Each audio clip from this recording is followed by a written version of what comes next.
What's up, and welcome to How Can She Snap, the Marvel Snap podcast for the filthy casual with the kid and no big deal, the super snap bros. Enjoy. What's going on? I'm the kid. I'm no big deal, and we're the super snap bros. Oh yeah, coming at you with a brand new podcast for the filthy casual. How can she snap? So So basically, we're just going to be talking about just random things that have been going on in Marvel Snap. We're not competitive at all. We don't really care about cubes. Let's just kick it off and talk about no big deal. What kind of decks you been having fun with this week after the big balance patch changes? Well, we got the Sandman and the Patriot and the Galactus meta. Yeah. I feel like it's like 3 decks. So I started the season. I wanted to play the Monkey, but I didn't have Bast, So I can't play Monkey, no Bast, and it's just Sandmans everywhere. So I played a lot of Hela, because that deck plays 1 card at a time. Yeah. And then I've been playing Cerebro 3, because I'm an idiot, and I like to play that deck. Man, a lot of people have great success with that deck. I hate Cerebro 3. You know that I hate Cerebro because I never draw Cerebro.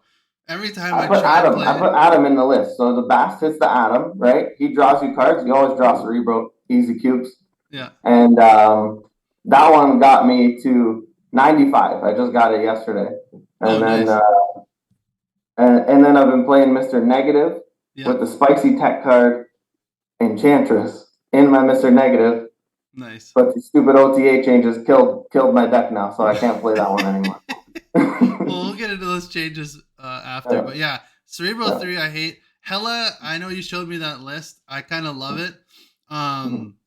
It's just a casino, and with all the Sandmans running around, it's so good that like if you draw Hela, which I never do, but when I do draw it on turn 6, it's just crazy because then you play everything that you discarded and the Sandman doesn't matter.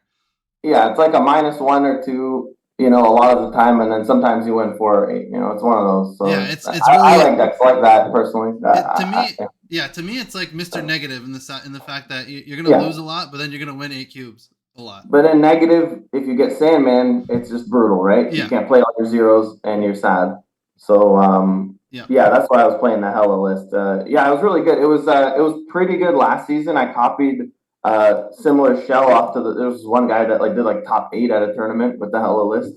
Yeah. So I kind of did my own version of his, and then with the Hela list, it's like you got to discard everything that's not Hela. You play Blade. If you got 66% chance, you play a Blade. You hit Hela, you hit Retreat. It's a good time. It was really good last season, but it was clearly a step below pre-patch Shuri, pre-patch Thanos. Yeah. And everything was just Shuri or Thanos. So you just were wrecked in both of those matchups. So I couldn't really play it last season. So yeah, it's been really fun. You couldn't really play much of it, and yeah, you couldn't really play much of anything last season except for Shuri or Thanos, which is so nice. The meta is so refreshing now. So your deck list, the Hela deck list, we have Sunspot, Blade, Colleen Wing, Lady Sif, Black Cat, which is nice. I don't see Black Cat in a lot of them, but she should be. She's like better Maximus. People don't realize. She's Maximus, but doesn't make your opponent draw cards. Easy cubes. And then sometimes you just play her on 3, which is great. Yeah, it's good to play her for sure. Then Jubilee, which I've got screwed by Jubilee a few times, pulling into Lady Sif and then discarding my Hela. Oh yeah, I played Jubilee and I immediately regretted it. I'm like, no, Lady Sif's in the deck. I'm like, damn it. Sif sometimes isn't a bad proc, but yeah, you gotta know what's in your deck. It's kind of like this deck's kind of like a Lockjaw list. If you're similar with Lockjaw playstyle, you have to know what's in your deck because you got to know what's gonna pop out of the doggy. Yeah. Oh no, I'm a filthy casual scrub. So sometimes I look at my deck, and I even have a deck tracker too. Sometimes I look at it, sometimes I don't, and whatever. I don't have it, but I know. Captain Marvel. Do you have Captain Marvel in here? I don't know if you. Yeah, you got it. Okay, Captain Marvel. Essential card. Gila, Giganto, Infinite Death. So yeah, really fun. It's a really fun list actually. Just it's a good time. Just you're not going to climb with it most of the time. don't I think. think you could climb with it. I think you can. You gotta grind it out, and you can definitely climb with it for sure. Like in this meta, in the last meta, you couldn't, but I think you can in this one. Maybe this meta, yeah. Actually, but now post Sandman nerf, probably not again. But for the last week, it's been a good climbing deck in my opinion. Yeah. Speaking of climbing decks, because I was just the beginning of the season, I was just screwing around so much, waiting for the changes that. Same, like, I dropped rank. Started at what 70. I think I got up to like 75, and then like I dropped back down, I think into the 60s because I just didn't care. And then after the changes, it's like now I've been having more fun playing because the meta's. Oh yeah, no, it's great. One deck that I've just been starting the last couple of days, that I don't usually play that you actually like playing, discard. And I climbed up to, I think I'm like 85 now from like 70. It's solid, man. I was at like 80% win rate. I don't know why. It's like just a basic Modok discard. It's got Sunspots, Morbius, Wolverine in there. Because there's a lot of locations that screw you over now. Swarm, free value on Modok too. Yeah, Swarm, Colleen Wing, Lady Sif, Swordmaster, which Swordmaster is good, but I kind of hate these cards like him and Blade that just screw me over and get rid of my Modok every time. That was the one I took. A lot of people take him out for Storm on that list. Yeah, so I haven't tried it with Storm because I was doing so good with Swordmaster. I'm like, okay, I'm just gonna leave him in here. Like, what am I? Hey, he's a big boy. He's a big boy too. 3-6, pretty nice. So, actually, I won a game with him that I just played him 3 times in cloning vats because the other locations were like Sanctum, Sanctorum, like couldn't get in them, and then like I had Dracula in one lane. I'm like, I'm just going to YOLO Swordmaster, and he won me. That's 18 power. Can't Shang-Chi it. Yeah. Then Dracula's obviously in there. Yeah. Shang-Chi, Modok, who's great, Apocalypse, and then Chavez, and Shang, yeah, I didn't ever run Shang in that deck. He's pretty good. I don't know about now. Like, there's not so much Shangable targets now. Like last meta was Shuri, like Shang's in 50% of the decks. You needed it, yeah. You don't really need him, and I've been thinking about getting rid of him, but again, I was winning so much that like I was like, why am I gonna get rid of him? Yeah, no, yeah, right. But going until it starts losing. Yeah. If you just like the Modok turn 5, and then if you have Dracula down, and you just like throw Swarms and Chavez on the last turn, and then your Apocalypse up to like 20 a lot of the times, it's just insane. Like you don't. I love that deck. I was scared to play it in the last week because I figured if they play Sandman, I can't play my Swarms, and then my Dracula is gonna hit a Swarm, and then I'm fucked basically, right? Yeah. So. But if you're just winning with it, then I mean, I haven't tried it at all this season, so that's awesome to hear that it's. And I've seen some of the stats on those sites. That deck has really good stats in it. Well, that's what I said, and I'm like, okay, whatever. And I'm like, I don't really like this card that much. Like, I'm not like the biggest fan. I'm like, but the stats are like, okay. I'm like, let me just see. And then I didn't lose. It was ridiculous. Now I will say, Morbius. I don't know. With the new Enchantress change, if they're going to be seeing a lot of Enchantresses, I don't know what that's going to do to this deck. Probably drop the win rate a little bit, but I mean, I was thinking about it. Even if you play Morbius in one lane, if you have Dracula in another lane, you're probably fine because at least you can play Modok and Chavez in the Morbius lane. That's just 17 power. Yeah, it's not too bad because the Dracula gets like 20 with Apocalypse. If Morbi hits. Eats a Ench that it's a 2 power card. They have to use 4, but Ench is obviously beefy now. But you could take out the Shang for a Cosmo. You could do Mystique. I think Mystique still works through Enchantress. I'm pretty sure. So if you had maybe your Morbius gets zapped, but you got Mystique in a different lane. That one's kind of YOLO and inconsistent, but I think Cosmo's always good. It beats Galactus too. So you could take out Shang, put in Cosmo, throw it on your Morbius lane, and then you can't get Enchantress.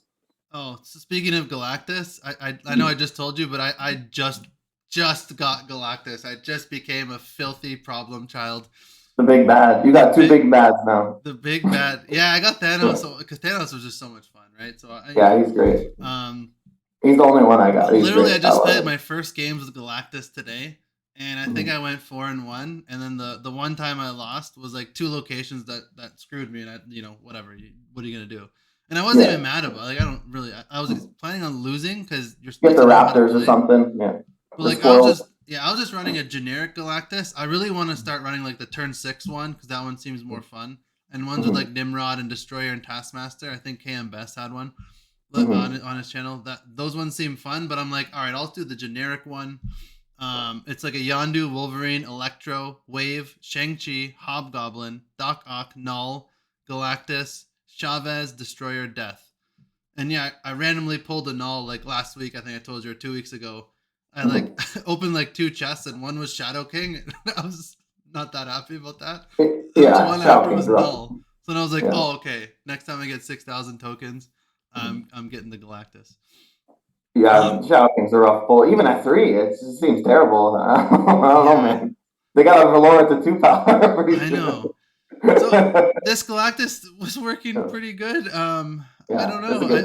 I didn't feel that bad playing it. There's no Spider-Man in this one, so I was like, I was like, oh, maybe Spider-Man over Hobgoblin, but then Hobgoblin won me a game. And then there was one game where I think a guy played.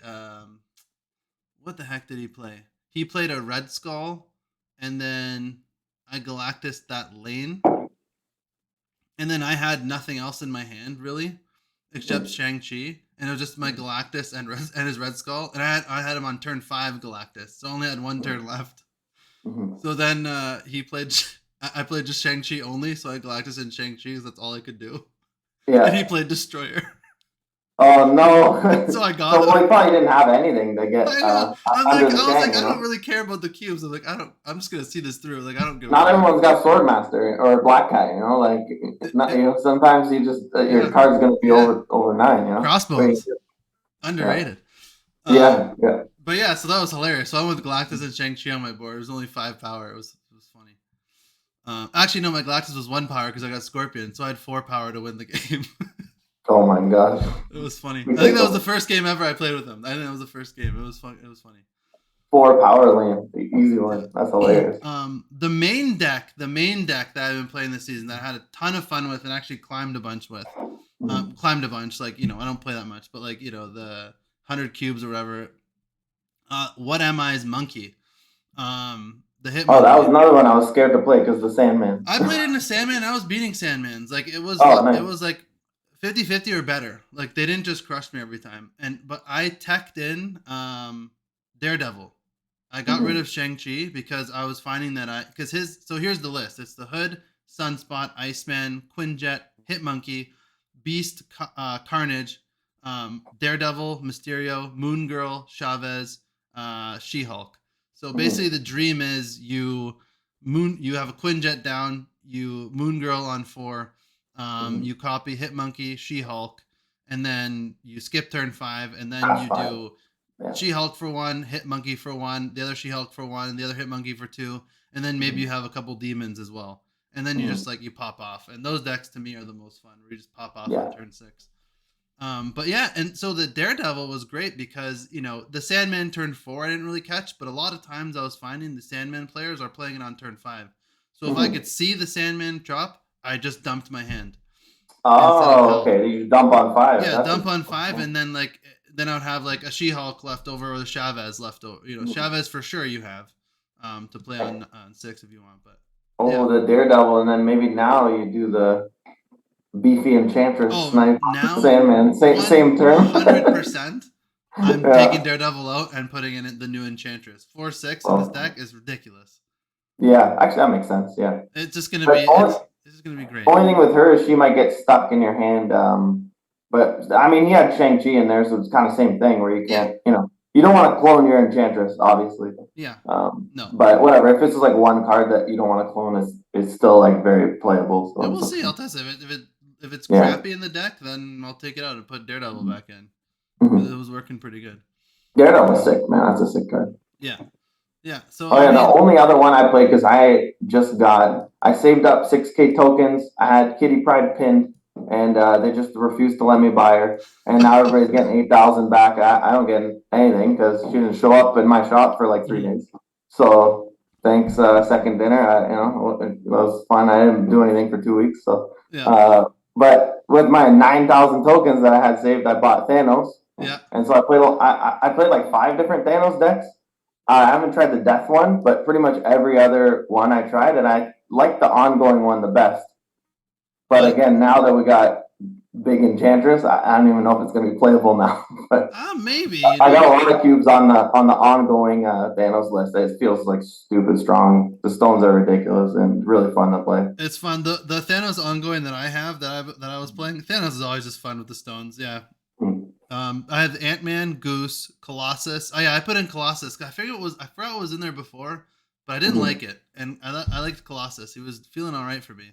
I put Rogue in there because of all the Devil Dino, Darkhawk, Mr. Fantastic, Kazar, Blue Marvel, Devil Dino, Professor X, Claw in there. Yes, me too. Yeah. Boy, Spectrum and Thanos, obviously Thanos. But yeah, that was the one I was playing. And Claw's nuts in there. Mine had Onslaught too. You slam them up. You slam them on the claw, and it's like a 12, and it's pretty fun. Yeah, Onslaught's been kind of a newer tech in some of the Patriot decks and stuff. It's nice with the green stone too. You play it on 4, and you could. Stone? Yeah, and then you Onslaught on 5, and they don't know what's gonna happen. Yeah. But again, this is when there was no Enchantress on the ladder. So yeah, the Enchantress just absolutely just shipwrecks here playing. Yeah, I mean, but if you Professor X a lane, then she can't do anything about that. You know, if you have Devil Dino in one lane and Blue Marvel or the Claw in another lane, like they have to pick one. So you hope that you win one, right? I mean, we'll see. We'll see what happens. I mean, I don't think Enchantress is good. She's gonna be played more, but there'll just be less of all the ongoing stuff, I think. But I like to overreact to all the changes personally. Well, speaking of that, let's go into some of the changes actually. Let's just talk about first. Let's just talk about quickly, since this is our first podcast. There was a big change. On the 18th, on April 18th batch. Yeah. Yeah. So that was good. Let's so what's going on in this patch? Let me just pull up the website. Here we go. So the token shop updates. How do you feel about that? I think it's great, man. I think they're great. I'm very happy with it. I know people want them to release cards not in Series 5, which does make sense because other card games, like when new cards drop, they're usually accessible. Yeah. Like if you played Hearthstone or you played, Yu-Gi-Oh! Master Duel or something, most of the time the new cards drop. There's like 30 of them, but you could like get 5 if you wanted. Yeah. Not in this game, but I understand. Like I think they're gonna stay 6K. I think, and because they want to make money. So well, for Hearthstone though, like if the thing drops, like you have to pay like $100 minimum to get some of them. You don't even get all of them. Like when they drop, I remember playing Hearthstone, back in the day. Like I don't know if it's the same anymore, but like you have to just buy all the packs, right? And you're spending $100, $50 minimum, and you're probably not getting all of them.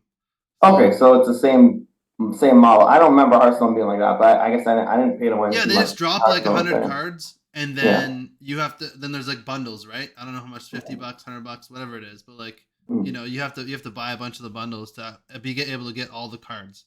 I mean, you could. It's like random. Like this, at least you get to choose. Like here's the card. This is the card you can opt to buy or not. I love that we got the new card now in the middle. Yes. I wish we had that for Kitty Pride. Then I would have got it. And I would have had 2,000 tokens richer. Yeah, but I mean, on what you said before, I think that 6,000 is a little bit egregious for some of these cards, like Snow Guard. Like, aside from people that are content creators and writing off the things on their taxes, which they can do, who the hell is going to pay 6,000 for Snow Guard? Like these stupid cards is like that one's definitely one that I'm waiting until is free in Series 3, and I'm not even gonna take it when it's free. I'm gonna wait till I open it and cry like Sentry when I got him when he was Series 4. The Series 4 ones always seem to show up in the track like a week before they drop down to 3. I just got Stature a couple days ago, by the way, so another one of those nice. Cool card. But she's dropping next month, I think. So she's the one I want to play. Like I'll wait for her to drop, but she's the one I want to play. Yeah, the ultimate variants are cool, and then the Series 4 and 5 being in one section is really cool. Like I think that the second hitter just great job. They listen to the community and they change stuff. It's great. I like it a lot. That never happened in Hearthstone. They didn't change anything ever. It was horrible.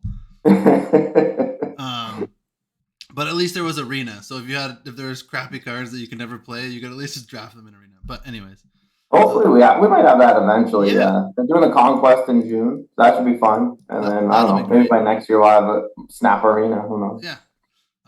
Game board update. It looks beautiful now. I love it. Yeah, it's sick. It's sick. The cards that dropped: Ghost, Stature, MODOK.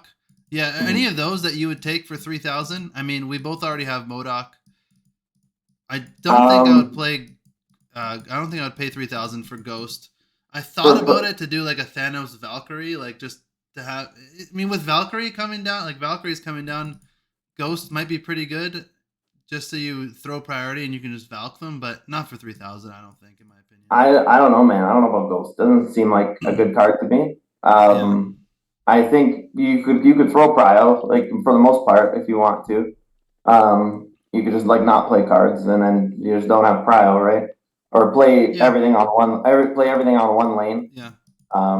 You know, like there are ways to throw prio, but I've seen Ghost in a lot. Like there's basically no one cost ongoing cards, except for Quinjet. Quinjet's the only one, right? Yeah.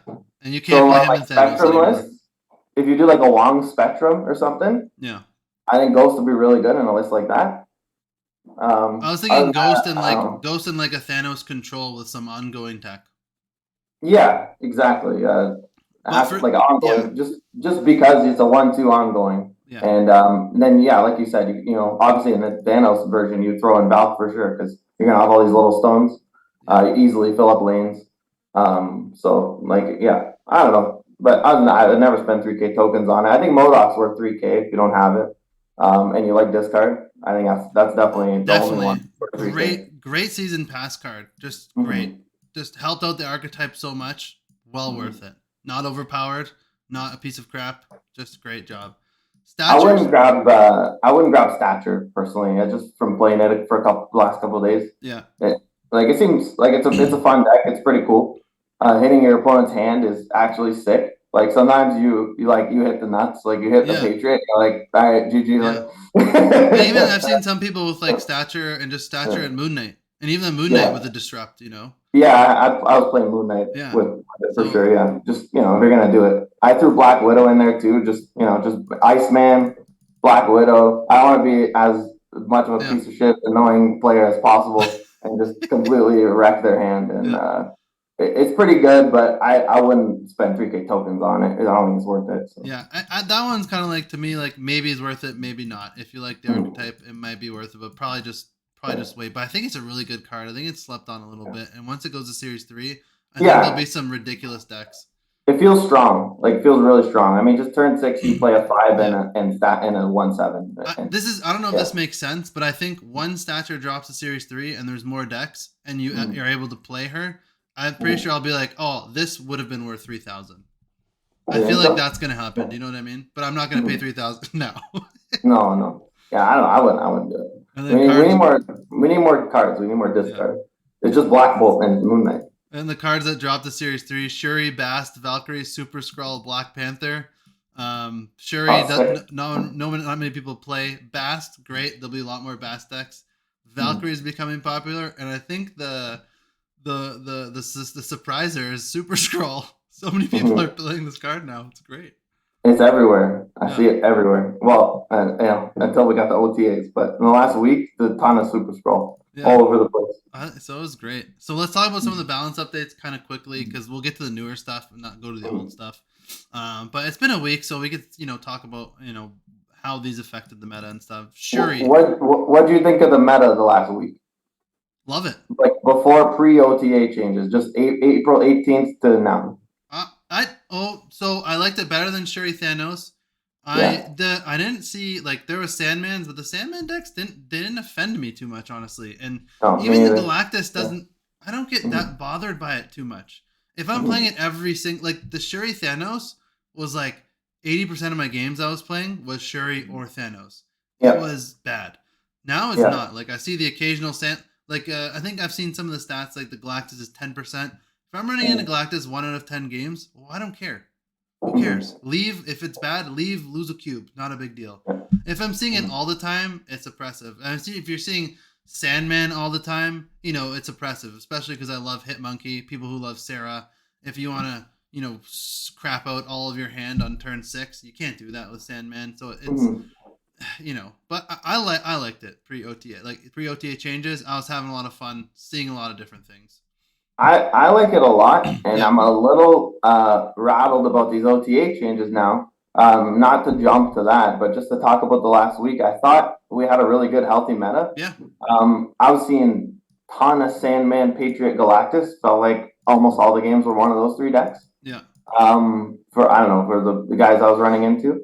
But none of those decks felt anywhere close to as strong as Shuri or Thanos in the last deck. Not even close. So I think all 3 are super playable. Yeah. You have to know, like, have a Polaris in your deck, for if in case you can see a Galactus, or even Professor X. I thought was awesome against Galactus. You just win by 1, and then you spam emojis. I always spam emojis. Because what lane they're gonna go in, and you just win by 1. I play more Galactus and get emojis spammed to me. I'm gonna laugh. I don't care. I never fist bumped a Galactus player in my life. I never fist bumped. Only thumbs up, spam. Yeah. So yeah, I don't know. It didn't feel bad. Like if you want to tech against the Sandman, you can. If you want to just play Hela, you could do that. You could play Shuri against all these decks and destroy them. I mean, I don't play Shuri, but Shuri matchup, even new nerfed Shuri, is really good into all these matchups. So, I thought it was a really healthy meta.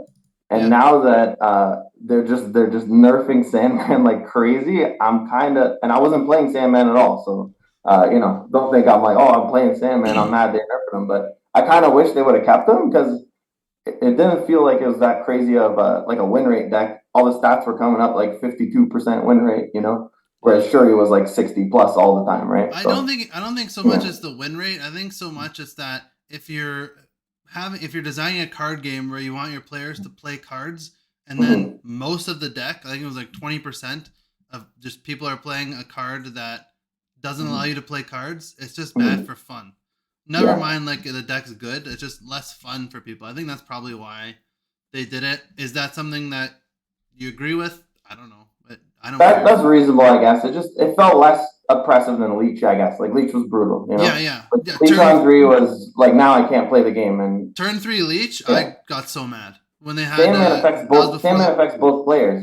So it's a little bit different. Yeah, I don't know. Yeah, when you had Lockjaw on turn 3 and then a Quinjetted Time Stone that you put in there, or any Quinjetted Stone, and then it pulled out Leech on turn 3, that was horrible. It's a joke, even 4, like, Electro into Leech was obnoxious. Like, but it was bad. Well, Shuri, so I think Shuri, good change, because I'm not seeing Shuri decks anymore. Yeah, awesome change. I see like a few once in a while, which is fine. And then, sometimes I win, sometimes they win, and that's fine. Leech, I think it's a great turn. Great nerf. Before it was on reveal, remove the abilities from all cards. Now it's at the start of turn 6, remove all abilities from the cards in your opponent's hand. Not an on reveal, so can't be Cosmode. And it's, I still think it's a good card. You just can't cheat it out early, which was the worst to play against. I think it's a stupid card, personally. I don't like it. I mean, you gotta have it. I don't know if you do. I think Sandman does the same thing that Leech does. So I don't think you need Leech. I don't think you need Leech, Galactus, and Killmonger. I think are kind of just bad cards, like design. And I think the rest of the cards are awesome. Well, on turn 6, at least if your stuff gets leeched, you can play more than one thing for stats.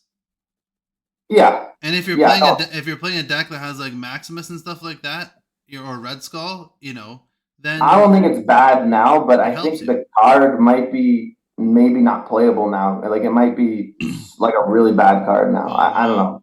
I think it's good. I think people just don't know that it's still good, which I'm happy about. Maybe, yeah. Yeah, I'm not gonna play it, so yeah, we'll see. Lockjaw was after you play a card, swap it. Now it's after you play a card here, swap it with your deck once per turn. That's an awesome change. I think it's a great change. I think people thought that this was like gonna be a hard nerf. People were like crying about nerfs right away. How they just killed the card. There's been a lot of times that I played Lockjaw where I wanted to play like a cheap card like Wasp, and then I wanted to play like a tech card, and not have it rotate. Or like on turn 6, you know, if I want to play late in the Wasp game, and then a big turn card. 5 and 6. Yeah. You know, like I think it's great. It just you have to be smarter about it, but like I love the change. I love it. Yeah, I still play Lockjaw. Like in the Thanos ongoing, I played Lockjaw in that deck too. It's great. Yeah. Chavez change is fine. It just nerfed the Cable. Yeah, RIP Cable. I think they'll probably change him, but I mean that's a fine change because then you have stuff like Yondu doesn't mess Chavez up every time. Yeah, Yondu was hitting him every time. Yeah, cards come out like next time, like Howard the Duck. If you're looking at the top card, it's not always Chavez. You know, Iron Lad, and then they changed Jubilee to take the top card. That's the other change. So she's the only one that caught a slight stray from the Chavez change, because it was nice to hit Chavez with Jubilee. But she's gonna be super buffed when all the next cards come out, and you get to see the top card, and you got this top deck stuff. And Jubilee's gonna be hard buffed with all that stuff, so I think it's fine. And then leader. I love the change because it was unplayable before, and I actually never played him before this change. Yeah, I had him, and I've never played him once. No, I didn't have him unlocked the last time he was meta. Like I didn't have the card in my, I was early pool free. So well, I started playing this game end of January, so like I had none of that. Yeah, I don't think we had leader when he was like a card. No, we didn't get the really oppressive meta, which I'm happy because some people say it was worse than the Shuri Thanos, which that was bad. He's awesome now. I play him in Mr. Negative. Is really good. Oh, the nice. 2/6 in that deck, and he with Wong he hits twice. It's awesome. That's awesome. All right, so that's basically the April 18th patch notes. Let's talk about the new ones actually. All right, so let's talk about the new changes which came out today as of the time of recording of this podcast, April 27th. The OTA changes. So have it pulled up on the screen here. I'll just read the whole thing and then we'll just talk about it. So there's some great changes. I love what they're doing. So Shanna, she was a 4/2 on reveal, add a random 1 cost to each location. New is a 4/4, so she got 2 power on reveal, add a random 1 cost to each location. So she got buffed by 2 powers, and the devs say Shanna has fallen a bit flat since release. Even during the height of Zabu's might, she was a low-performing 4-cost card, and we'd like to give her a better chance to shine. This buff is simple, but highlights that Shanna wasn't being appropriately compensated for needing 4 available slots to hit her ceiling, which is true. In general, cards and decks that fill many slots early are safer to make strong, since there's plenty of game left to react or retreat, and their ability to gain cubes is impeded. This is especially true in Shanna's case, where the randomness and existence of cards like Killmonger makes her a bit riskier. Hopefully this additional power is enough. I think, I just want to say, I think they kind of touched on it there, but, I'll say this now and then not say it, if we talk about buffs and nerfs later. I think the problem with Shanna is just Killmonger. I mean, I think there's just, like I said, there's like 3 cards in the game that completely shut down archetypes. I don't think Zoo will ever be an archetype while Killmonger is the current iteration of it is the way it is. I think they got to change Killmonger to like kill all ones at this location or kill 3 random enemy ones. Then it doesn't kill your own. Maybe that's like a buff kind of, make it some like, juicy Electra type of card. I think until that happens or until Shayna's like a 4/7, like I don't know if she's ever going to be a card, to be honest. I love Killmonger. I think it's great the way he is, and I have a pretty sweet variant for him. That's I play it all the time. I love playing it, but I think for anyone who wants to play Zoo, I don't think you can ever. Yeah, that's tough. I mean, you just gotta hope they don't have Killmonger. If he's big in the meta, you can't play Zoo. But I've seen a lot of people have success with like the Dracula Zoo. That's kind of my point, though. If it ever becomes a good deck, like if Shayna Zoo becomes good, it just won't be. Then it just won't, because everyone will play Killmonger, and now it's dead. Yeah, I mean that's just how it goes, and then the other things will happen. The meta will shift, and then other people will play Shanna. So you know, I think 4-2 was kind of just crap, and I've Oh, even it's a said bad that when I card, saw it yeah. was And horrible. sometimes it procs 0, and you know, Or the hood, minus 2. Yeah, well, the hood maybe you want the demon. I don't know, but You don't get the demon. Oh, you don't? No, I don't think so. Oh, I don't know actually. I think you get the demon. No, it adds a random card. It doesn't play a random card. Oh, so it doesn't play. It doesn't do Iceman or Korg either. I don't. No. It doesn't have their abilities. This card's dog. 4/4 Yeah, is I not. know. But you get Ebony Moss and Titanias though sometimes. This is a bad card. I know. So the 4/4, we'll see. I don't think she's gonna see any play more, you know, but that's fine. I don't even have her, so I can't comment. No, too much on her. I'm not. But if I have her, if I get her, then I'll play a stupid Zoo Dex with her, maybe with Dazzler. It was another terrible card, but anyways. I tried to make a Dazzler of Thanos work, and I lost a lot of cubes earlier. Man. I think Dazzler would be sick if it was +1 for every other card you have on the board. Oh, that's what I was gonna say. That's the change I would love to see for Dazzler is make her a 4/0 ongoing, and she gets 1 for every other card on the board. So maximum she's a 4/11, but at least if like you have 7 cards, she's a 4/7, and she's not completely horrible. And if she's an ongoing, then she has counterplay too. So she can't be like a 4/11 all the time, you know. Yeah, 100%. And they could always adjust the power. You make a 4/1, they make her 4-1, you know, whatever, you know. If she's too OP at that 4/0, they could put her 4-1, whatever, you know. Yeah. But I think that'd be a really awesome, cool, interesting card. The way she is now, the card, it's like strong guy. I think she might even be worse than strong guy. Her and strong guy are like the same level. It's just terrible. This ridiculous condition to get to a 4/10. You know, I'd rather just play a Tuma or something. You know, like I have a better chance of my Atuma or my Namor surviving than these cards. Sentry. Yeah, because the condition of getting a 4/10 is drawing a Carnage or Viper or something like that, which is not hard, or filling up the right side of your board, which is or Valk, or Valk becomes a 3. It's great. Lizard. This was I did not see this coming, but I like this change. So before he was a 2/5 ongoing, -3 power if your opponent has 4 cards. Now he's -4 power if your opponent has 4 cards. So he becomes a 2/1 and just punished more. I think this is. I'll read what they say.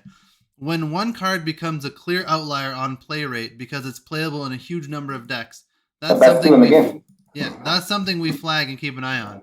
That doesn't mean we always take action. It's important for us to keep in mind that the series structure can serve to make cards appear overplayed when they're actually just widely available. However, when we have a clear top card for the cost and can slice it a bit of strength and can slice a little bit of strength away from it without necessarily dethroning it, that's largely a solid change for us to make. So that's what's happening here with arguably the softest nerf we've ever made. I think it's a good change. I think it makes me wonder if Iceman and Scorpion are next, because I think we all saw the Sunspot 1/0 change coming. Yeah. We didn't really talk about it in the last segment, but I think that was kind of an obvious one. Yeah. I think Iceman should be a 1/1. I think it's like just clearly should be a 1/1. I don't know if you could change Scorpion though. I don't know, it might not be playable at 2/1. Scorpion's fine. So. I think Scorpion's fine the way. Yeah, Scorpion's probably fine, but I think Iceman's probably. Iceman's so annoying. He is. Yeah, he's next after Lizard. I think he should be. He's one that you should include in almost every deck. Yeah, like Sunspot, but now it's Sunspot 1/0, so now it's like, okay, well, Iceman was the second best, and now he's the best. Yeah, I don't know. I don't know if a 1/1's too harsh for him. I don't know. Like Electro's. I don't think it is. I think you play him for the effect. That's like true. You don't care about his stat line. That's kind of true. Yeah, you just you just want to hit hit up their hand. You want to mess up their plays. Like he'd be fine at a 1/1. I'd still play him at a 1/1. This Lizard, I think Lizard will still be played. I think he's still a premium 2-drop. Just some of the other ones have kind of gone up, like Scorpion. Like more people might play Scorpion now instead of Lizard. I like where the 2s are at in Marvel Snap in general. I think me too. There's a lot of sick ones. Like you said, Morbius you talked about earlier. You got Angela in the bounce decks. Yeah. Hitmonkey. Hitmonkey's awesome. Like now you got Lizard. Now Lizard's not just auto include in every list. So maybe sometimes use Lizard, maybe you don't. Maybe if you got Luke Cage, you always play Lizard. Yeah. Hazmat, it's two's pretty sick in Marvel Snap. I think they did a good job. But maybe now like Lizards will still be played a lot because now we'll get to it. But Enchantress being buffed, I mean, turn 6 is 6 power 11. Yeah, especially if you're playing 0 already, right? if you have nothing else, it's like turn 6, you have 11 power that you play, and you can screw up their Devil Dino or something. Yeah. So Yeah, pretty good, you know. Mhm. And with Stegron too, the new card that they have, right? Because your Lizard will always be a 2/5. You just smack their 4th card out of there. So Next level. That's the next level player right there. yeah. So I mean, Yeah. I think this is fine. This is fine. And yeah, like, you know, a 2/1's fine. It's a good punish because a lot of times you play Lizards a 2/5 and like you kind of almost a lot of times want to commit to that lane a lot of the time Mhm. because so it's like not only is he's like a 2/5, but which is overpowered. He's forcing you to commit cards and resources to that lane to get the effect. So for him to be punished more for that, I think is great. I think it's a good change. For sure. Yeah. Sandman was a 5/5. Ongoing players can play 1 card. Now 5/3. Nerfed. Players can only play 1 card a turn. Same ongoing effect. So they said since Sandman's changed from 4/1 to 5/5, which I think the 4/1 was fine. Mhm. We've seen him become a foundational piece of an electro-based strategy that slows down an opponent and makes his effect feel asymmetrical by contesting multiple lanes with Doctor Doom or just some heavy hitters. That's certainly the deck we expected to see, but it's become more popular than we'd like. Yeah, notice how they didn't say more powerful, more popular, kind of like what we were saying before. Just Yeah. it sucks the fun out of the game for people. They can't play cards. Mhm. Trying to play a card game. This tap on the main man makes him a less competitive source of power, giving added edge to players committing cards early and making the endgame choices of each player more likely to ultimately determine the outcomes of the game. So, yeah. So now you ramp him on 4. He's only 3 power. You think about now enchantressing him on 5 because now that enchantress is stronger. You know, so you can dump on 3 power turn swing 6. now. Yeah. So I mean, still it's gonna hurt like when you enchantress on 5, even though it's a 4/6 when they're playing like Doctor Doom. Mhm. But at least you can crap out your hand on turn 6, especially. And yeah, the turn 5 you can't play Sarah as well. Do you think it's a dead card now at 5/3? No, I think No? I think honestly it's probably gonna be the exact same. The decks I think are gonna function the exact same. I think though that people overreact when cards get nerfed, and I think we'll see a lot less of him. 100%. I think we're not gonna see anything. No, and I think like if you play like a Sandman deck with like Sandman, Doctor Doom, Odin, like Mhm. that 2 power is like I don't think a huge deal when you're throwing 10 into their lanes and you're just being extremely oppressive. It might though. The deck was kind of low on power already, you know. So I don't know. Yeah, We'll see. I don't think we'll see a lot of them, which I'm happy about. I don't like the card. I don't like playing against the card because yeah, it's less fun. Yeah, he's not a fun card. He's like Galactus, and yeah, he's not a fun card. Like his power level when you play Galactus, ton of fun. You'll see. Yeah, playing against him, Leech, Sandman, Galactus. These are anti-fun cards. But I think that just by virtue of the fact that he got nerfed, no one's gonna play him anymore. Mm-hmm. Which I am fine. He'll be a lot less, which is great. Enchantress, this one, I think probably the most surprising one. Maybe Lizard was a little surprising, but this one, old 4/4, remove the abilities from all ongoing. Now a 4/6, 2 power added. Remove the abilities from all ongoing cards. It's been particularly telling to us that in a world where Armor, Patriot, Darkhawk, Devil Dinosaur, Sandman, Blue Marvel, and even Null are the major players, that Enchantress is a poor performer on both popularity and actual winning. So they have the stats, right? Like we don't have the stats. We just see random. It has to be the winning because some people were playing her, but yeah. Yeah, and even then when they are playing, they're seeing that they're not winning with her. Yeah. So there are mitigating factors, of course, energy curves, priority battles, and so forth. But ultimately, she's not functioning as a solid counter for ongoing cards, especially the symmetrical ones that Rogue can't interact with. Hopefully, this change lets her contest locations in addition to neutralizing major power problems like Darkhawk or reclaiming a big turn 6 from early Sandman. So I like it. I mean, at first, when I first saw it, I thought maybe it's too much, but then I thought about it more. I'm like, maybe it's not, because yeah, she's not played a lot. And then when she is getting played, second dinner here saying she's not actually winning. So yeah, I mean, if they did that with every card, that's great. If they have these underperforming cards that are just, people are playing them, but they're losing, I think, especially for newer players too, like getting into the game, that's really good change to make because especially in pool 1 and 2, like you have Enchantress, right? So yeah, especially for yeah, tech yeah, cards like this. Like tech cards, like you need answers to all the ongoing stuff. Like you can't let stuff get out of control. Like all the yeah. friggin' super And scrolls, devil dinos, dark hawks. Like a 4/4 just wasn't cutting it. Like 4 was too much resources. Like you yeah, almost needed Zabu to get the enchanters to 3 to be like, all right, this doesn't feel yeah, horrible playing a lot of the time. yeah. She's in all only Zabu decks. That's true. Yeah, But now Zabu's to 3/6. It's gonna feel great to play on turn 6.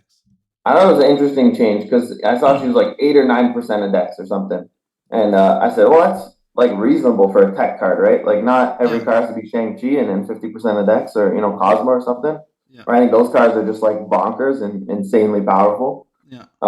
But if she's only an 8 or 9% of decks, which I think is not bad, but and losing all her games too, then yeah, Yeah. okay, great change. But also, I think the problem too is if she's only in 8 or 9% of decks, where like 80% of the decks in the meta are ongoing Ongoing, based, that's a yeah, bad sign. People are the yeah. only counters, like, which is I think why Super Scroll. People have been seeing so much Super We Scroll brought because up like the scroll, yeah, Enchantress is terrible. I'm just gonna steal all the ongoing stuff. yeah, fair enough, yeah. So I don't know. We'll see. I guess what happens with the meta. I think there's gonna be a lot of people. Like I said, in my Hitmonkey deck, I'm throwing in Enchantress. I'm taking out Daredevil. I'm throwing her in.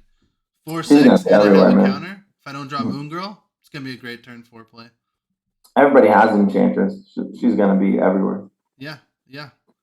So we'll see. And then maybe Sure will make a return.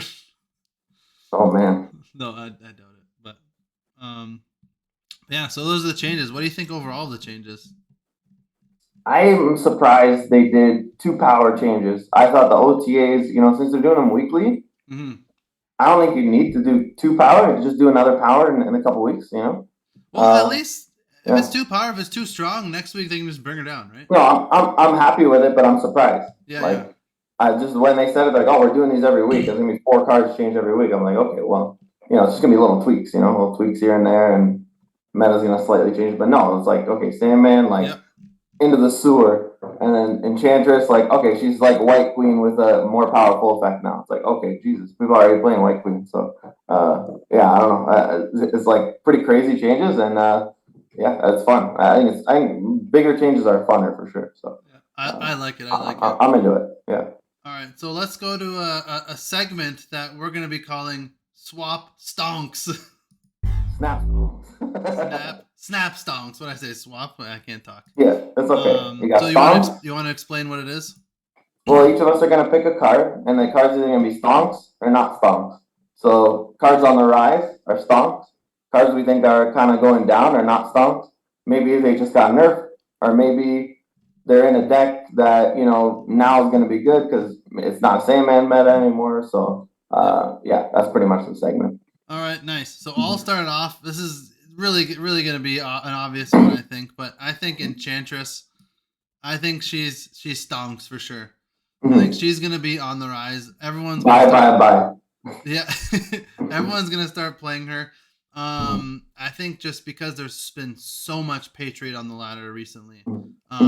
Now she doesn't feel as bad to play the Patriot, and the Patriots have Super Scroll, and even if you're gonna play Patriot, maybe you even tech this in your Patriot decks as like a big brain counter, to counter the other Patriots.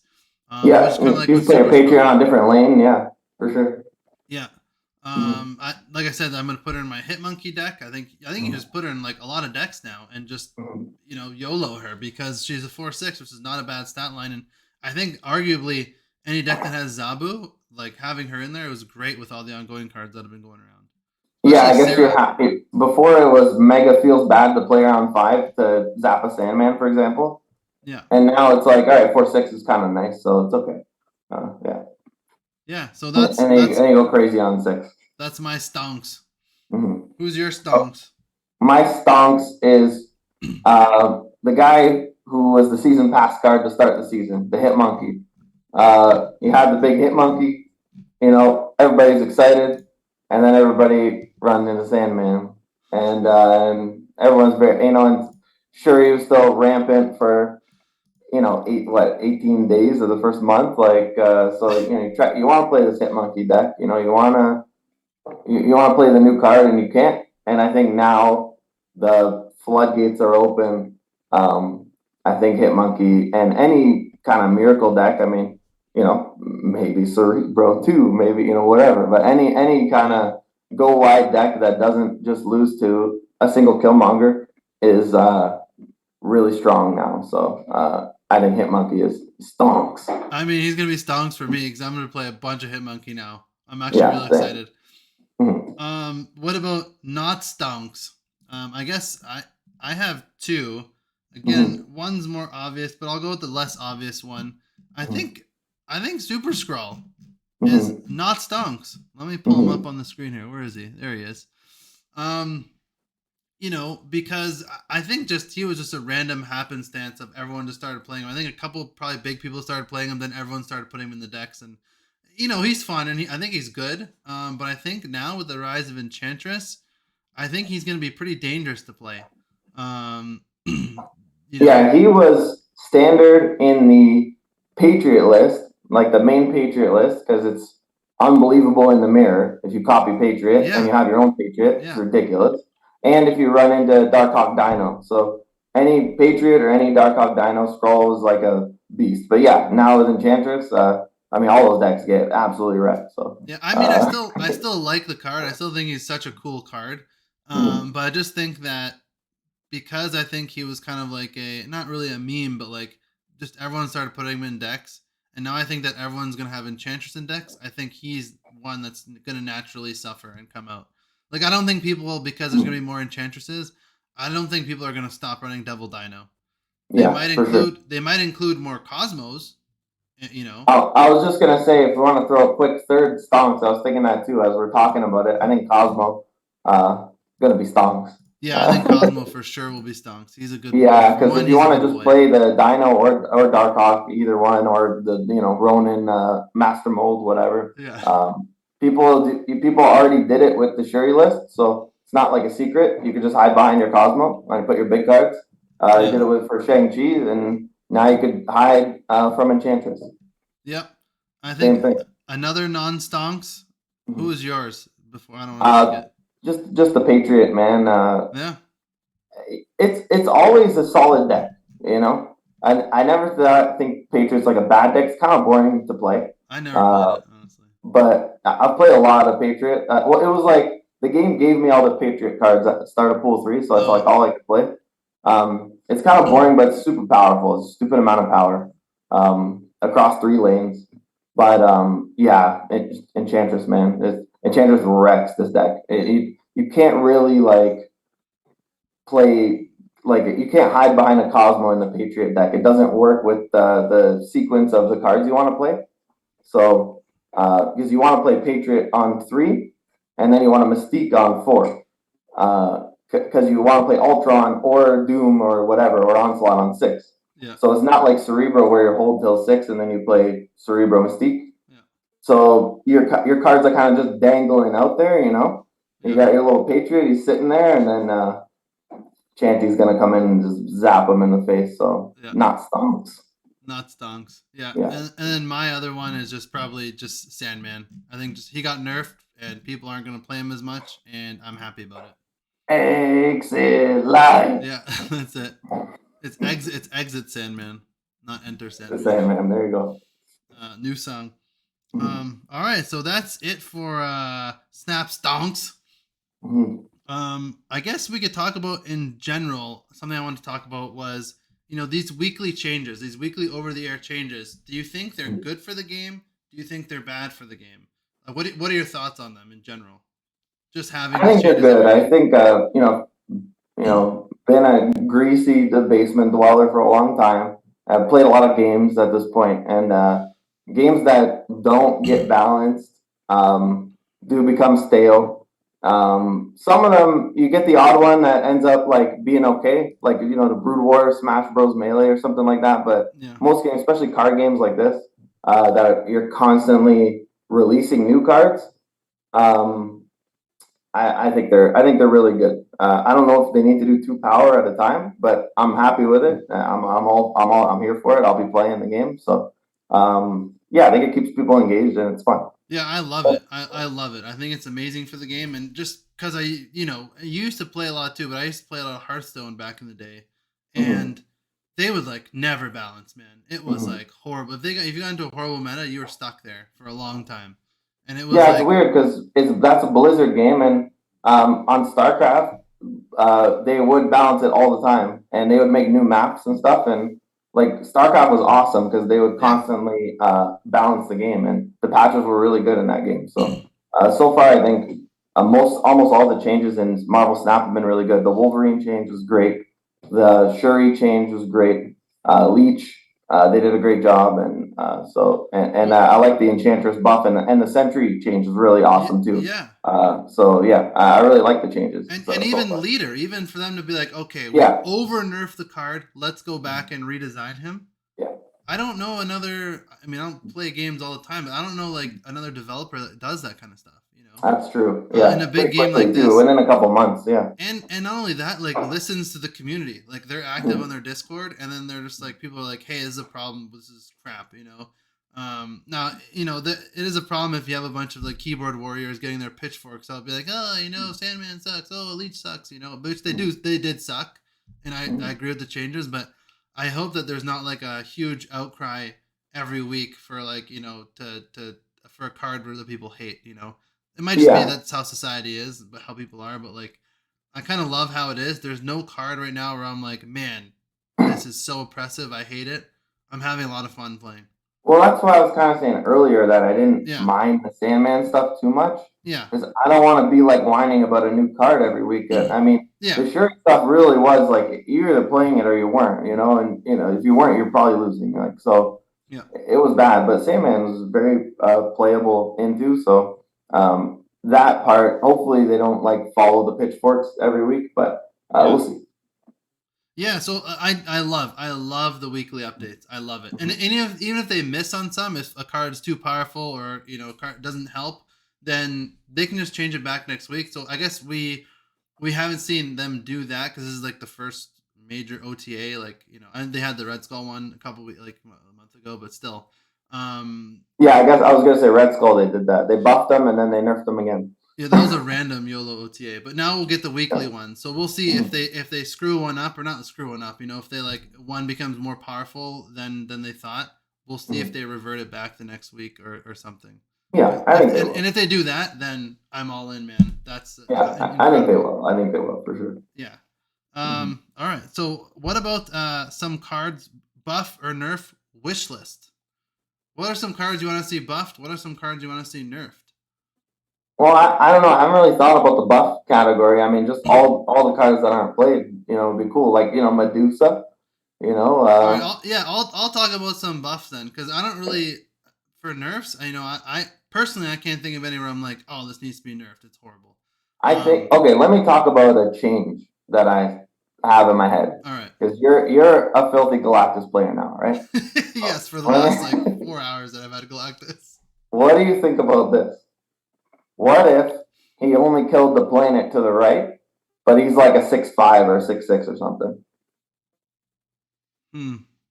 Because here's the problem with the Galactus. I think he's bad for the game because if you're playing a move deck, it defeats the whole purpose of playing the deck. If you're playing Zoo, Cerebro, anything that plays all three locations, you know, Doctor Doom, Odin, Galactus doesn't care about any of that. You know, you play one location, and the whole thing that makes Marvel Snap fun compared to other card games is there's three locations. Yeah. All other card games have one board. You know, MTG, Yu-Gi-Oh, Hearthstone's one board. So I think that's really cool about Snap, and it's not cool about Galactus. It kind of just totally ruins that. It takes it away. I think that's stupid.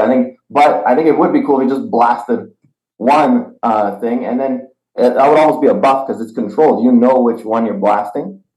So I don't know, and then you could like get juice up his power too. What do you think about that? I think that's a kind of cool change. I think that right now, honestly, I think he's fine the way he is, because I don't think he's that prevalent. You know, maybe at really high ranks when people are like 99 sweating, everyone's playing Galactus at that point. I'm there now. I'm at 95 now, and it is like that. Like you're seeing all Galactus. It's like a top 2 deck, I think. Right. I think there's so much counterplay though. Like you can play. There is, but I don't have a problem against it. I'm usually positive cubes against Galactus, but I never build a deck without a Galactus answer in it. Yeah. And I think that's the issue. Yeah, if you're higher ranks than in the Galactus is everywhere, then yeah, that is an issue. I even think like Iron Man is kind of an answer to him. Like you could just play Iron Man on the Galactus lane. He can't get Shang-Chi. Yeah, unless they Spider-Man you. Yeah. Then Spider-Man's the retreat, but they don't always have. You know from your 4 hours, you don't always have every card, right? Yeah. So you're not always gonna have Null and Galactus and Electro and Wave and everything, you know. Yeah, so I think destroying one location is kind of cool. If it's like just the location to the right, that's good. But then he can never be played on the right, really. Maybe you can choose the location. I don't know if that's too OP. I don't think you could choose anything in Marvel Snap by design. I think that's really good design. They made it so there's not a single card where you could ever choose. And when they kind of did with Kitty, they took it away. Now she comes back automatically. So I think Snowguard you should be able to choose because that card sucks. I don't think there ever is going to be a card where you could choose anything in this game. You don't think so? Maybe because it's like a mobile game, it's too much. No, because like I don't know, I played like a lot of Yu-Gi-Oh, and the problem is what happens is every time you have to choose, and then the opponent will have a card that can maybe respond, and so it's an additional timer rather than just you play your turn, whatever happens happens. So the reason the Snap games are so fast is because there's only 6 turns. But if you're doing a choice, then it's like an extra decision point. You know what I mean? Yeah. So it's more things to click. You have to make the turns longer. Now the games are longer, and it's not good. Same reason Kang is a good example. Kang sucks. Like that card's awful. Yeah. So and in Snap too, the players are playing at the same time. Whereas like other card games, you have your turn, then the other player has their turn. Yes. So exactly. It's like double timers, and it just takes so long, which is why I love this game because I don't have. Yeah, so I think that's really good game design, and I don't think they should ever give anyone a choice to do anything, and I don't think they will because they haven't yet, right? Yeah, except for Uatu, which no one plays, which is a card I think should be buffed. You don't get to choose with Uatu though. No, but yeah, you don't get to choose. You're right. You can just click on the locations and see. You just see everything. Yeah, you're right. You're right. He sees. He's all seeing, and he sees it. Yeah, I think that one card I'd like to see buffed is Angel. He's great. I think he could be great. And how would you buff it? I have him jump out anytime the card is destroyed, whether he's in your hand, in your deck, anytime. I think that'd be fine. Yeah. And he's only a 1/2. Like it's like M'Baku basically. I think that'd be balanced still. Yeah. Like I don't think if he's in your hand, I wouldn't be OP at all. It's just a 1/2. Who cares? Yeah, why shouldn't he jump in even if he's in your hand? It's only if he's. Yeah, I agree. I agree 100%. That's a good. I didn't think of that. You know, and he's just crap. Like he'd be fun to play then. He'd be way more fun. Where is he? Here. I do think Doctor Strange should be a 3/4. I think I'll throw that one out there. We'll see after June. Let's see after June. Once Move gets some love in June. Yeah, that's probably why they're holding off. But you know, like you said, they can always tweak it back down. I think Move's so fun. I don't know why he's a 3/3. I think he should be a 3/4. But I think all the other move cards are really good. So I think they're fine. Yeah, you get some that can move to left. You're laughing. Yeah, Cloak kind of can. All right, let's talk about some cards that from the last season. Animals Assemble. What do you think of this season? The monkey's awesome. Hitmonkey, great season pass card again. I think he's my favorite one out of all of them. Straight up, like Well, I started playing in December, so that was Silver Surfer. I never got him. I was like cool one. But even including Surfer, I think Hitmonkey's the best one so far out of all of them. Well, Zabu before he got nerfed was pretty ridiculous. No, I mean best as in best card design. Yeah, so much fun. Zabu was like bullshit, It was so broken. So I don't. Yeah. Zabu like Hitmonkey, immediately playable, not overpowered. Just in fun deck archetype. Awesome. Yeah, awesome card design. Cool. Yeah, it's just cool too. Like it makes the games kind of interesting. You got to think about where you're playing. I like that they made it so you don't have to worry about the order of the cards you play. Yeah. So it's not like each card played before this. I thought that was really cool design, and I think and the animation's great.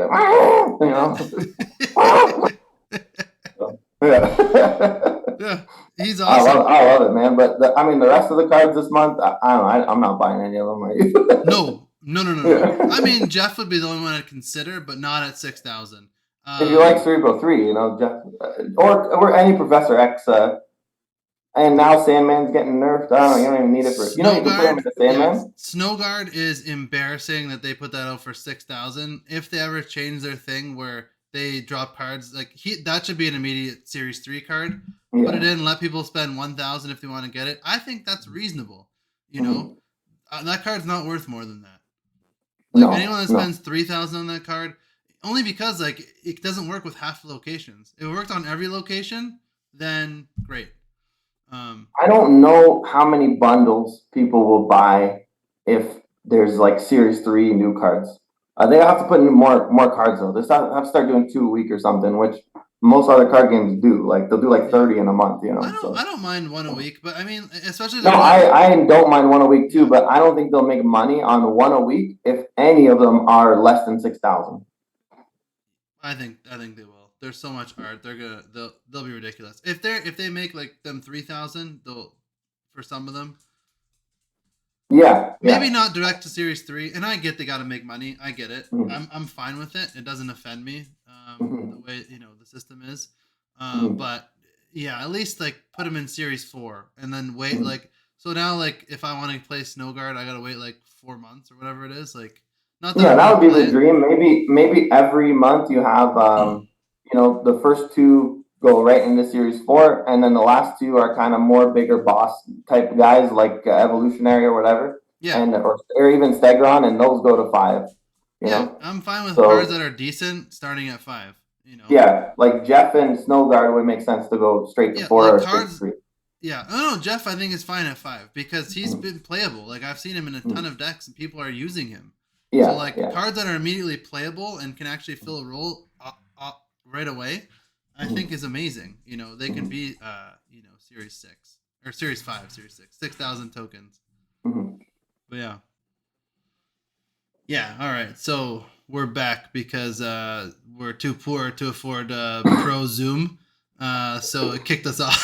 New meeting every 40 minutes. Yeah, new meeting. So here we go. So we're talking about the Animals Assemble season. Loved it in general.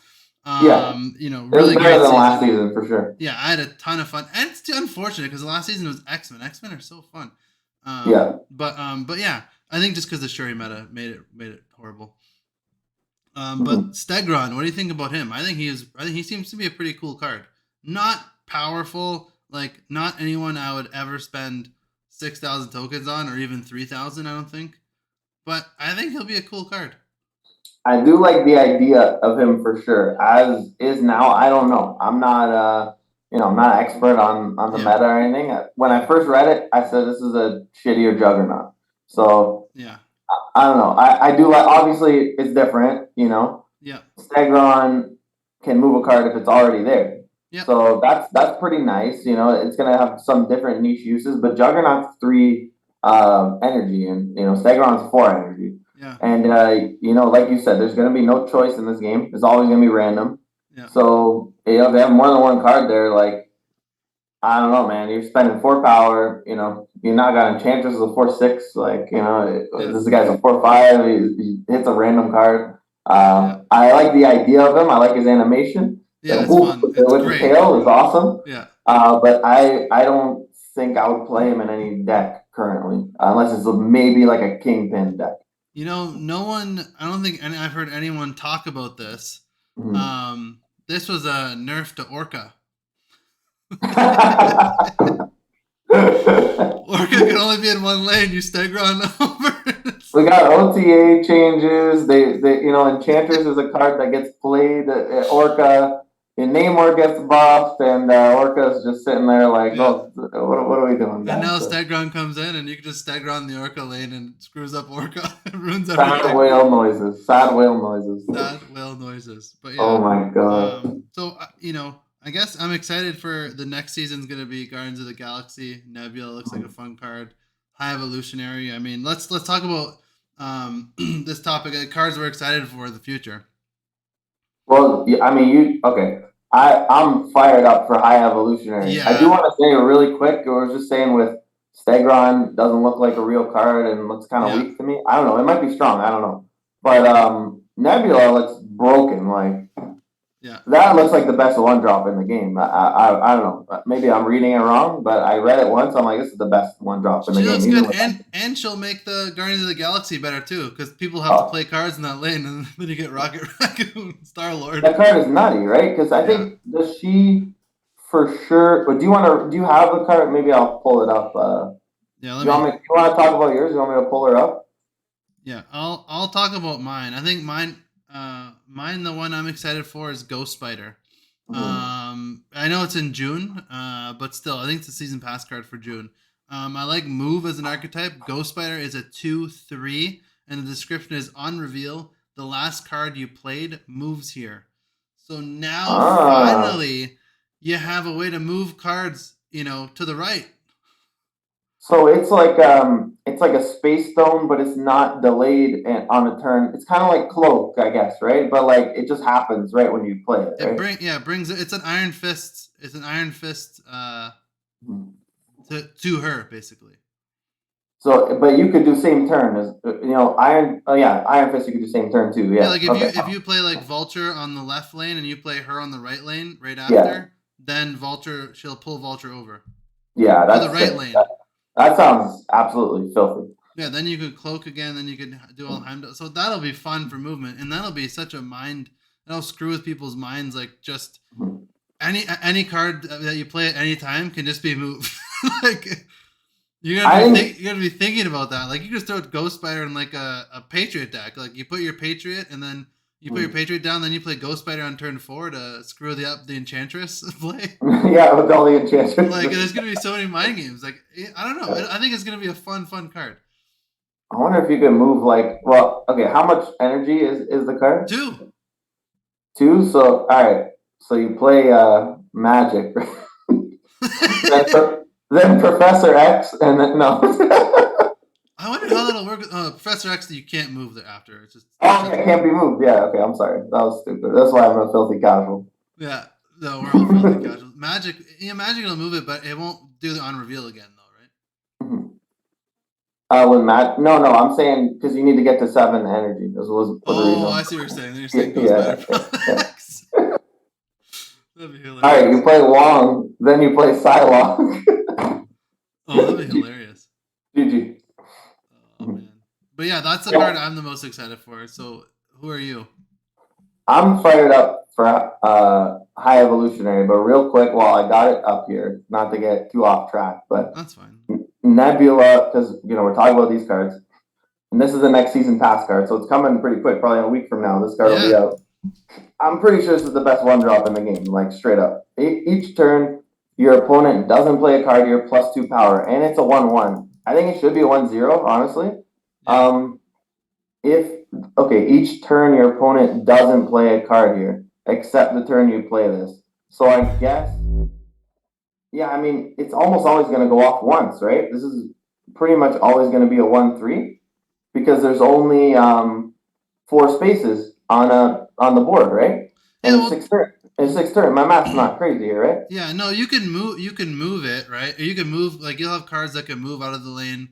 But also like you're not always going to draw it turn 1. Yeah, you're not always going to draw on 1, I know, but yeah. I think if you play this like before 3, like 3 or earlier, like this is filthy. Yeah, it's great. And it's like it's not ongoing, it's not anything, so you can't turn the ability off. And got the Dracula immunity. Yeah. Yeah, and you force people to play in that lane, Okay, so anyway, I have 5,000 tokens saved up right now. I haven't bought a bundle in a long time. I think there's a big one in May coming. I might buy that one. But I'm saving for High Evolutionary. Yeah. At the start of the game, unlock the secret ability of all your cards with no abilities. This is a 4-cost card, 7 power, and it makes Wasp, Misty Knight, Shocker, speaking of X-Men, Cyclops, finally going to be relevant, Thing, Abomination, and Hulk. It just gives them abilities. Most of the abilities involve you leave energy on the table, kind of like when you want to buff your Sunspot. Yep. So if it's turn 4, you spend 2. That counts as a turn with unspent energy, and all of them have effects that proc when you leave energy on the table. And I don't know, the effects just seem really sick. Yeah, like Abomination is like What? I have it pulled up, so you can go through them. Okay. Yeah. I mean, I don't have to go through each one. I just wanted to kind of, Yeah, literally the only reason I bought Galactus, and I know he's probably gonna get nerfed at some point, so that's why I've been holding off on him. But the only reason why I bought him is because I now have enough tokens still to buy High Evolutionary. Yeah. Because it just seems like a lot of fun. There's a whole new archetype. You negative all their cards, so you're probably gonna include Scorpion in your list. Yeah, Scorpion, maybe Hazmat as well. Yeah, Hazmat for sure. Luke Cage probably too. Yeah, Luke Cage will counter it, and then are we just playing Enchantress because she's OP anyway? Yep. To counter my Amira match opponent's Luke Cage. Yeah. Because Luke Cage would kind of dummy you, right? So it might be good to play Enchantress just to have. Then you play the new Enchantress or Super Scroll. Yeah. Oh, but you got to shut down their Luke Cage, right? So yeah, Super Scroll will only give you Luke Cage, no, that's true. right? Yeah. The Evolved Abomination seems ridiculous. Costs it's death. It's just death for this archetype, right? Yeah. Yep. And honestly, a lot easier to kind of resolve. Like you don't have to do the wave combo. Of course, wave might even work with this. But it would just be -1, right? It's a 5. It's not a 9. So I love the Hulk. I love how they give him some love because the poor guy has just been in no death except for. I think that's why they haven't touched him because they knew this was coming. Yeah, it's great. +2 power for each turn you ended with unspent energy. It's an ongoing. Man, that's ridiculous. If you just do 1 turn with unspent energy, which is very easy to do. He's a 6/14. He's currently similar power to Orca. He's going to be way better than Orca after this card. Oh yeah. You go 2 turns without. He's a 6/16. Yeah, 16 is nuts. That's more than Destroyer, who kills all your cards. Then you're putting up Dracula APOC numbers. Yeah, it's crazy. I like Cyclops a lot. I think Kitty Pryde and Sunspot would be really cool in this deck because both of them kind of involve passing energy. Yeah. You just have flexibility. You get them down early. I don't know. I'm fired up to play around with this card and this deck. It's a whole new archetype. And Sunspot will be he's a perfect inclusion in this. Yeah, Sunspot's a no-brainer, and I think Kitty Pryde too. Yeah, these are I'm pumped. I'm pumped with the way Second Dinner is going through everything, the way the trajectory of the game is going.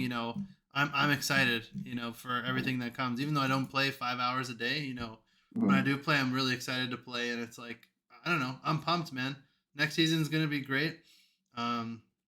It seems like the game's going in the right direction now that they got their OTA stuff fixed. They don't have to wait 2 months to update the Apple Store to make a change on the game. Now, you got to change every week. They fixed Shuri.